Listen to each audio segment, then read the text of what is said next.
Welcome to another episode of Beauty After Dark. I'm your host, Crystal West, and tonight we have a very special guest, Shaari King. Am I doing too much with the government? Mm-mm. Okay, all That's right. me. Google me. Yeah. And on today's episode, we will be discussing multiple sclerosis. But before we dive into that, of course, we have an icebreaker question. You ready? Probably. Okay, all right. So, what is a small thing that instantly lifts your mood? Food. I don't know if it's a small thing, but food makes me happy. Okay, Yeah. all right. Well, yes, I feel you on that one. Okay, let me ask you another one then. Okay. When do you feel the most like yourself? Whew. When I'm helping somebody else, and I've learned that in helping other people, I'm really ministering to myself. But that gives me the most joy. If I could feel like I helped somebody through something, Yeah. I'm like, this is my purpose. This is what I'm supposed to be doing. Like, I love life. Yeah. Life is good. Yes. All right. Well, before we get started, I'm sorry. We shout out our sponsors. I have a gift card for you from 801 Fish. I love them. Shout out to them in Sheffield. He is, the food there, everything, the staff, everything is just amazing. And the oysters, Lord, don't get me started. So, yeah, definitely go and check them out. Did you say, because I know, she's not an oyster girly, but I am. And then also, this show is brought to you by Shaari Nicole Influence Dinner. Okay. Yes. So that is I think I might have said that wrong. The dinner, did I say that wrong? It's your world. Okay. Well, you guys should sign up. It is a very intimate dinner. She only allows 10 people. It's happening once a month right now. So you want to go sign up. It's like you get, I think the last one, it was like a surf and turf. We had fried rice, we had shrimp, it was seafood fried rice, wasn't it? Okay, what was the turf part of it? I don't remember, but anyway. We had chicken tacos, chicken wonton tacos. Oh my God, they were so good. So I encourage all of you to go ahead and sign up for the next dinner. We will link it in the description of this video. Alrighty, so let's get started. Okay. Alrighty, so your journey with MS. Let's tell everyone how you found out that you even had MS. Okay, and journey was the perfect word because we are still traveling. Yeah. So I woke up one morning and couldn't see. I didn't know that it was my vision that was the problem. I thought I was clumsy. I woke up and fell out the bed. And you probably laughed. I did. Yeah. And I was like, I'm so silly. And I just kept going on about my day. But then, so I was taking my daughter to school and I was going to work. But when we were driving, I'm like, it's like the line's moving. And I'm so goofy, yada. I'm like, I probably should just put my glasses on. I'm not taking any of this serious at all. Okay. Yeah. But literally got to her school and work by faith because it wasn't by sight. Yeah. I like that. Baby, listen. At that time, I was working 10-hour shifts, so I was doing splits. Yeah. So when during my split, I would go pick my daughter up from school, and I would take her back home, and I would come back to work. So when I got her, I'm like, Queen, do my eyes look funny? And she was like, yeah. But my daughter's so nonchalant. She was just like, yeah. But and then so I'm like, okay, well, cool. Maybe it's just. So you didn't even take it serious at that point when she was like, yeah. No, because it still didn't. Because she didn't react like Mama was wrong. It was like, yeah, they ain't right, but let's go. Yeah, So I took her home, went back to work. I'm like, it was getting progressively worse during the day. So I walked up to my manager, and before I could get worse, because I was going to tell her, like, it was something going on with my eyes. She was like, I'm getting ready to call the ambulance. And I'm like, okay. Yeah. This is probably serious. Now me, I'm like. Wait, but did she say like why? She was like, girl, sit down. Because that would have scared me. No, and she didn't really go into the why. I don't know if she was trying to not react to get me to react or what was going on. She was like, but I'm getting ready to call the ambulance. And she's a feeler. Like, because her eyes instantly welled up too. So I'm like, okay, something is wrong. Yeah. But a normal person would be like, okay, I waited for the ambulance to get there. Absolutely not. I'm like, I don't want this $500 bill. I'm going to just drive yourself. I'm going to go home. And I did. I drove myself home. And I got home. And so the person I was living with at the time, I'm like, something ain't right. I'm like, I think we should go to the hospital. And we walked in the hospital, and I was gonna say check in, whatever you do at the front porch, register. I don't know. Yeah. So at that point, I was triage. But anyway, go ahead. I think that Okay. yeah. I should know a lot more of this. So we got to the front desk, and I'm getting ready to tell her name. At first, she wasn't looking up, and she looked up, and she just started calling codes. And she was like, So they started hooking me up stuff. She thought I was having a stroke. Oh, okay. At this point, I still don't know what everybody else is saying. So I'm like, what is the big deal? But it must be a big deal. The fact that you're still not taking it serious is crazy.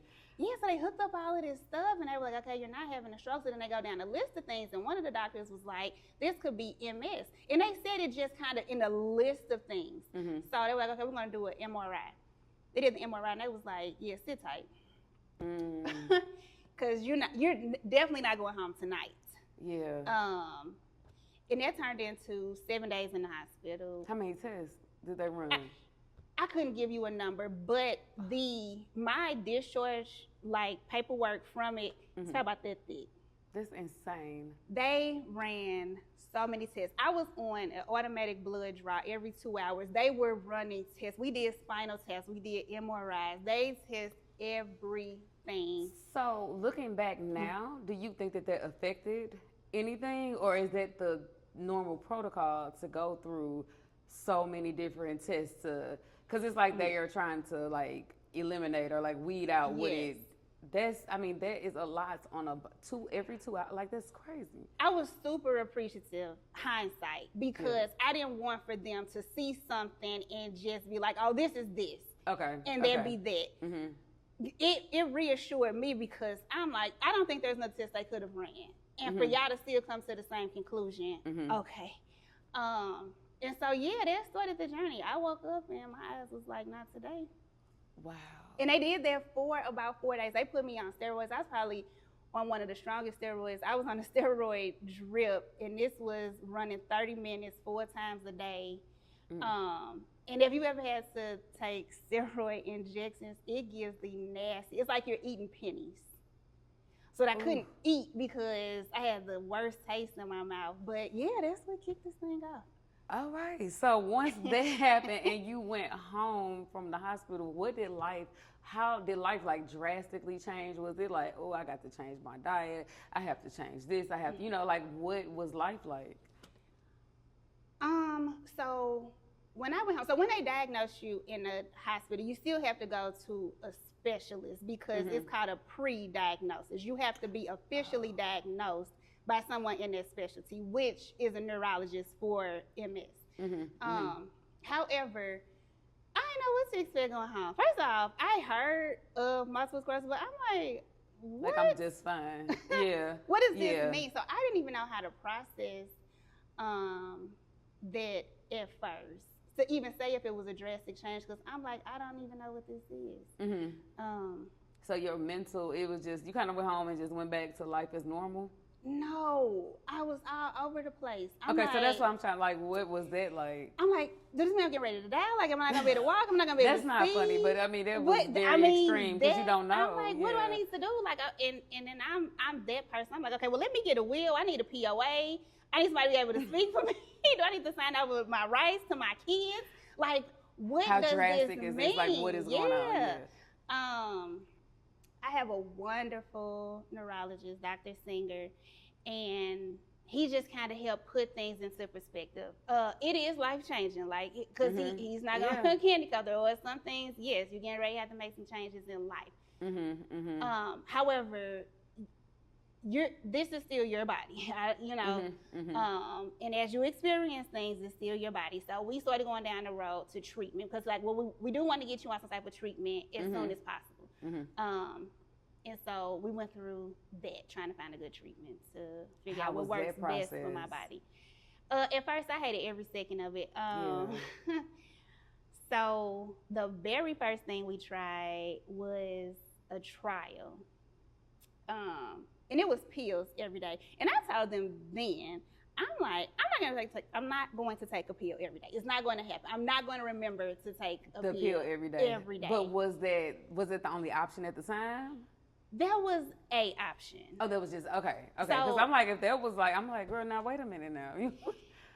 So one of the weighing factors with that, which probably shouldn't be now that I think about it now, is it was free. I know that's horrible to play with your body like that. Yeah. But because when it comes to your health, I kind of feel. I mean, I know everyone cannot afford because we'll talk about treatments and costs eventually. But I just feel like when it comes to your health, it's like, give me the best. I want the best. I want abundance. Like, you know what I mean? Like, I need that when it comes to my health. But I understand when you in that mindset. To be fully transparent, at that time, I had just moved into my own space. Okay. It was a lot of transition, and I'm like, I can't take a bill. Yeah. Even though it's like, girl, this show. Yeah, but I'm like, I can't take a bill. Yeah. And with that, because I do love medicine, I understand. Like, I don't necessarily want to sign up to be a guinea pig, but medicine only advances when people allow themselves to try stuff, because we have to know how medicine affects your body. So, you know, I'm like, cool. Oh, another thing with that. With the trial, it provided a lot more, I'm going to say supervision because I can't think of the word, but it was a lot more contact with the doctor when you want to try, which I wanted. Okay. You know, they were in constant contact. We were doing a lot of testing. And which was good because this is late. I just found out I had MS. I want as much contact with the doctor that I can have. Everything all the time. Yeah. Failed the trial miserably because I wouldn't take the pills. I knew I wouldn't. First of all, I don't like taking pills. Then the pills were, I know, they were so big, and you had to take them 3 times a day. And did they have a taste? I don't know, because I mean. So how did that affect you, though? Like, when you failed the trial, was the doctor like, okay, now, I need you to work, help me help you? Yeah, they were like, okay, so what are we getting ready to do? Because you can't do the trial if you don't do the trial. Like, if you're not taking the medication, then we can't even gauge what's going on. And so then I had a relapse in the midst of being on a trial. So they was like, okay, we definitely got to do something different because of that. So what does the relapse look like? What is that? So it looks different, but what it is just your body reacting to MS. So at that time, the one that I had, I couldn't walk. So it just depends on, because how MS affects you, it affects your nerves.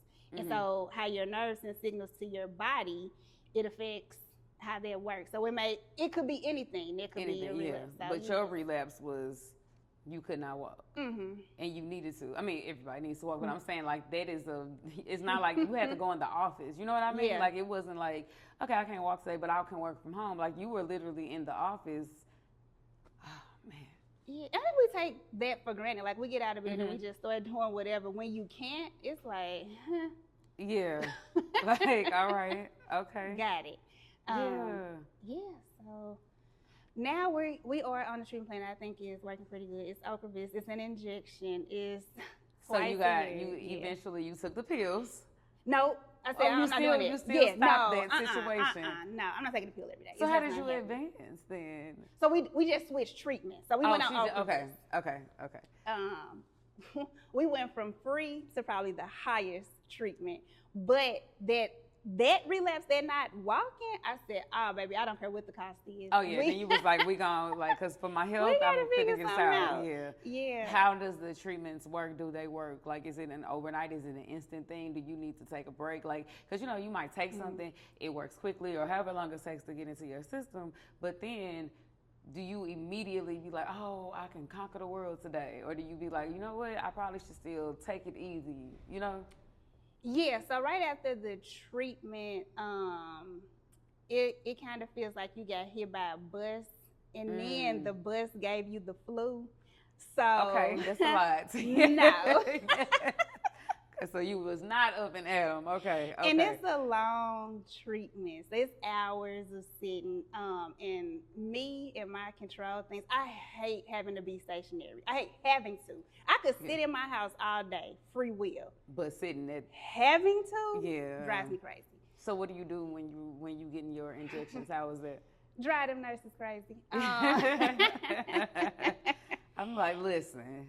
No, I'll bring my laptop. I might watch some TV shows or something. Okay. I'm not a person who could just sleep anywhere. Like a lot of people who are there, they'll go to sleep. But me, So you problem child is when you getting is it injections or infusions? I'm sorry, I don't want to say the wrong thing. I'm sorry. Okay. So you the problem child when you there. They love me, I think. We gonna see next time.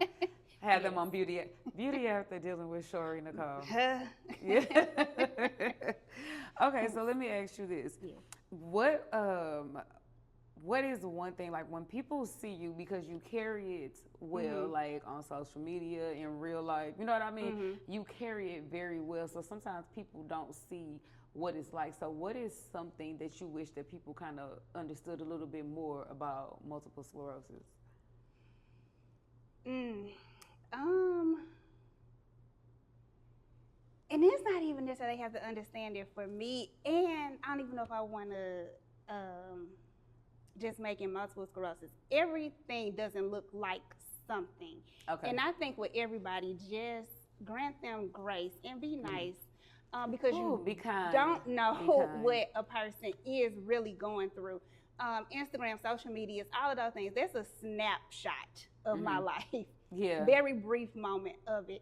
So with that, it's just grant the grace, because there is a lot that happens on the background of it. And that's really, you know what I'm saying, for everybody. With me, it's by design that I try not to show all of what I got to, because I'm just not that person.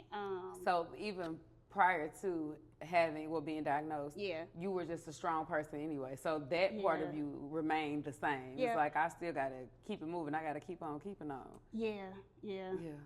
Resilient. I tell myself, I feel like I'm built for it tough. You are. Because I mean,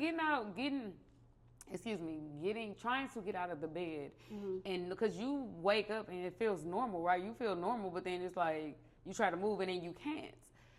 Having to deal with that mentally, physically, like, I mean, that could be exhausting. So I think that, do you ever pat yourself on the back? Do you give yourself grace a lot and be like, hey, like, you're doing the best that you can? At first, no. Like, it has created a different type of fear. I'm not a fearful person. Like, I don't live my life through fear. I'm pretty fearless. Actually, I just do stuff. And so with dealing with this, with the not knowing, and it being my body, like, so when you said, do I wake up and it be like, I literally wake up and be like, okay, I can hear myself. Because one time I had a relapse and I couldn't talk. Yeah. He was like, okay, my voice works today. And my hands work. Okay. Yeah. See. Okay, we cool. Right. Everybody, gangs out here. And so that kind of became a new normal. Like, okay, let me check everything out. Okay, we got it. Okay, we rolling. Okay. Yeah. Yeah. Like, all right, everybody here? All right, cool. We getting out this bed? Okay, cool. I just want to just enlighten people, because looking at you, you look normal. So I'm glad that you said that, because it's like, no, you never know what anybody is going through. You know, that be kind and be nice. Yeah. You want me to elaborate, or we moving? I mean, if you would like to elaborate on that, yes, because the flip side of that I was gonna say is I have moments. Moments like what? Where it takes a toll. It's like, no, I ain't got it today. Okay. I don't want to do this today. So in those moments, do you kind of push yourself a little bit more, or do you listen to your body and it's like, okay, today is probably not the day I should push myself? Like, because if you were like this prior to having MS, and then now you have this on you, where do you draw the line for Shaari? Yeah, so and this is still very much so me navigating this, but I will listen to my body. I try to take those moments. If it's extremely overwhelming, for me, and it might not be the physical, that mental piece is crucial as well. But I will listen. It's easier to listen to my body in the physical. In the mental, it's like, toughen up, buttercup. Like, because how do you not? Yeah. Like, what's the alternative of not doing what you need to do? Like, that would be more detrimental. Yeah, so, and this is kind of recent, just being able to kind of navigate and transition through this, having people around that I could be soft with. Okay, so then what does support, I mean, you have a support squad, but what does support look like to you? What does it feel when you get the support that you need? And then for people who don't know and they might see you, instead of coming up to you like, are you okay today? You feeling good? Instead of doing that, what would support look like? What does it look like for you? So I'm an energy person, and I'm not probably even going to, just being honest, receive support from everybody, because if you walk up to me and your energy up, I shut down. I have to be comfortable. It has to be safe for me to be like, okay, Shaari, you could Shaari now. Relax. And that took a while. I did not cry about MS as MS. Like, of course, if I was going through a relapse and stuff was going on, and it was like, okay, what's going on? But to just sit there and not be going through that, but just overwhelmed, very recent. Because I don't cry about myself. Like, it'd be like, I got this. Just feel for it too. That's right. And I used to have this idea. I'm like, if I start crying, I'm not gonna stop. If I start crying about MS, I'm never going to stop, because it's always going to be something. But I had someone was like, it's okay. Yeah. Like, you're going to be okay. It's okay to cry. It's okay to feel. It's okay to say it. And you got to go through that. Like, get through it. Because it might happen again. You know what I mean? Correct. And you got to learn how to deal with it. Yeah. And so that really helped. And then I cried, and then I was okay. Yeah. And so I'm like, am I going to cry again? Like you said, probably so. But it's okay to let some people in those places, because I tighten up around everybody. Yeah. So, Okay. So, still with the support, I want to stay on this side. So, you have on a support squad shirt. What is this shirt about? So, we actually got these shirts because they do an MS walk. It's through Multiple Sclerosis Society. This is a whole nother company themselves, but they do a walk every year. The walk got canceled this year because of the tornado. I think we had the tornado on the 16th. The walk was like the 18th or something. Yeah, it was. And it was in Forest Park, so that's just not even gone. So we didn't walk. So the walk, the shirts were for the walk. The walk I really love, because I have so many people, they are like, how can I support you? And I'm just not a help me type of girl. Like, I don't know how to be like, oh, you can do so. I could probably need a million things. I'd be like, oh, I got it. But the walk, it gives people opportunity to be able to help, and then I can see them, and they can, they can feel this work, because it does help to see people come out and help. So it's a good thing. So it really did kind of bum me out that we couldn't do the walk this year at that time. So you doing on your own then? So that was, I said, you know what, I'm gonna do this. I'm gonna figure it out how to do this walk by, not by myself, but through my own, organization, my own channel of doing it. I am still working through that to see what works best in regards to doing it. But I'm going to do a walk, because people are still asking. The walk was going to be in May. They're still like, okay, so what we doing about this walk? Because we want to, support. I want to beat her, and just because you can't beat her, and it gets overwhelming if people calling you every day. You need something, you want to do. It's like, wait, let me treat me normal too. But I think, like, if you put that walk together, it'll give everybody a chance at one moment. You can prepare for that, and it's like, thank y'all for being here. You know what I mean? That'll be beautiful. So, so I guess we could tell everyone. Yeah, I was saying you say coming soon. So everyone, I'm going to put her website in the description, so they can go on there and get more information. Are these shirts for sale? They are. And other paraphernalia? It is, because we've we've done other events. Like I've done independent events, and anytime I do something, I do T-shirts. People like, I don't know if it's me or people. I like T-shirts. I like stuff. I'm leaving with something. So I always try to have something. So T-shirts are easiest to do. Okay, because that is beautiful. I mean, it's just giving. You know, we did orange is MS's color, right? Okay, so that's why you see, you know, the orange. But I see you brought some things.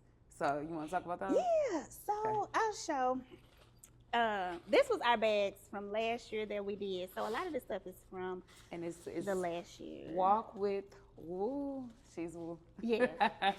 Amongst other things, she's Woo. That's right. And yeah, I'm a stuff person. I like stuff. So we did water bottles and brand them, and then we had like keychains. And so like this stuff. So was this with the walk, or was this if they go on the website, can they get this stuff too? This stuff is not on the website anymore, but when I do the walk, I'll have it out there. Of course, I'll update it because a lot of the stuff had the year on it, so it'll be for 2025. So I might make some changes to it, but that's, you know, kind of the stuff we have. I like people to have stuff. Yes. I mean, that's some good stuff to have. That's some good stuff down there. So go on the website, mark it as one of your favorites, bookmark it, whatever you have to do so you can just be in tune. And also follow her on social media because there's a Walk With Woo Instagram page. And then amongst that, you know, she's doing the influence dinner. Yes. So does that, I know you said food makes you happy. So on like your bad days, do you cook? I do. I'm a cook and clean. It's a stress reliever for me. Yes. Okay. So if you come over and I got like 17 dishes, you can kind of be like, okay, you going through something. Yeah, and I'm gonna help you. It's okay. You can go and go through all of that. I'm about to come help you. It's like bleach over here. What's wrong? You done took it out on your toilet. Yeah. And then if you do the food, I'm be like, I'm really finna help you get rid of that. I'm finna help you get rid of that. Yes. Okay, so as we come to a close, is there anything that you would want to leave? Two things. For someone who has MS and going through it, do you have any encouraging words for them? And then also people who are around people with MS or don't even know anybody, what encouraging words would you give to them as well? Going through MS, give yourself grace. And understand that it's just a part of you. MS is not you. It doesn't define you. It's just another part of your story. It's another chapter in the book. So don't become overwhelmed or consumed with that because you're still in control. Even when things seem out of control, you are still very much so in control. Okay. And for anyone, you know, that is around or supporting someone with MS, be patient. It's hard to explain something you can't see. So for me to try to get somebody, I mean, if I'm in an active relationship, you can see that I can't walk, but that's not it. Like nerve pain, I can't tell you that. The mental part, I can't tell you that. And I'm not gonna look like my storm. So just be patient with them and allow them to move at their pace as far as being able to open up, because it can also be overwhelming when because everyone wants to help how they want to help. Okay. And it might just not be received. So just patience. Yeah. And then people always ask, like, instead of offering the help that they think that you need, just ask, like, hey, how can I be of help? Yeah. Because, okay. All righty, well, that is it. Thank you for coming on Beauty After Dark. Did you have anything else you want to say before we end? No. Well, I say no, and then have something. Okay. I just want to say, lean on God.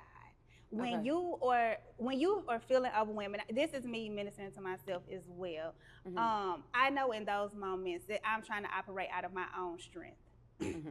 That overwhelming feeling, give it to God, because He'll step in when we need Him to. Don't overwhelm yourself with trying to do His job.